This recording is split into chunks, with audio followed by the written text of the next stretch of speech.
day is? It's first of the day, Wednesday. Let's get into the video. Good morning, everybody, and happy Wednesday. We are almost through the week, and I can't believe it. This week went by sort of fast, but anywho, I'm back before you again with a verse of the day, and it's becoming one of my favorite verses because it shows that although the situation might not be perfect, I still serve a perfect God who is. And so I can't let my situations dictate how hard I'm gonna go. Like I've said before several times, when I was not living for God, I went as hard as I could, doing whatever I want, whenever I wanted. So now I'm about to go even harder, living for God and making sure that my light shines for other people, so that if I am the only encounter of God that they will ever see, it's a pleasant one. And this verse helps keep me on track. I'm going to read two different versions because I really like the Passion version, as well as, y'all know I'm an amplified chick. But it's coming from 2 Corinthians chapter 12, verse 9. And it says, this is amplified.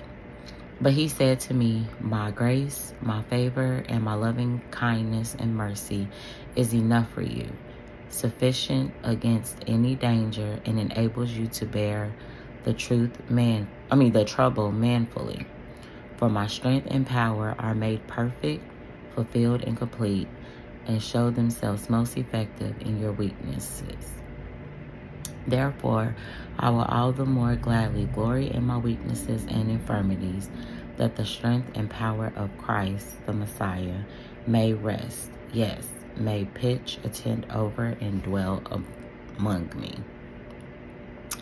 That was amplified. The Passion says, but he answered me, my grace is always more than enough for you, and my power finds its full expression through your weakness.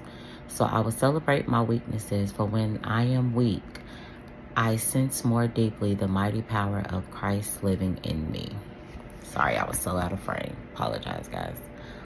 So basically what this verse is telling me is, and what it should tell you and encourage you, is it's okay to have weaknesses.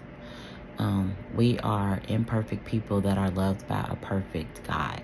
So there's nothing wrong with having a weakness, because that's how God's strength is going to be made stronger in you. That it's in our weaknesses that we remember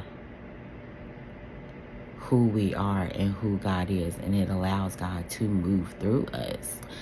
I think a lot of times people look at Christianity as like you have to be perfect in order to be in it, but it's like, no, you don't have to be perfect. If anything, the more imperfect you are, I feel like the better, because that lets God mold you even more, and you can stay on the potter's wheel and continually being perfected by him. It's not something that we can do in our own strength. It's something that God can only do. That's why it literally says, celebrate your weaknesses, for when you are weak, I sense more deeply the mighty power of Christ living in me. You can't experience God if you're strong all the time. There's times in life when we're gonna become undone, and we're gonna be, our weaknesses just might shine a little bit more. People need to see that. People need to know that we're not perfect. They're like, oh, we're the perfect club over here, and the only way you can be a member is if you're perfect too. No, we all fall short. We all have weaknesses. And that's how God's strength is made perfect. It makes us perfect, because no one is better than the other one. We all need each other to get through this thing called life. So the next time that you're feeling weak and not strong, seek God. Draw closer to him. A lot of the times we feel like God has walked away from us, but he's always there. The truth is, we've walked away from him. So I encourage you, if you feel that way, get back in church. Get back in prayer. Read this verse. Again, 2 Corinthians chapter 12, verse 9.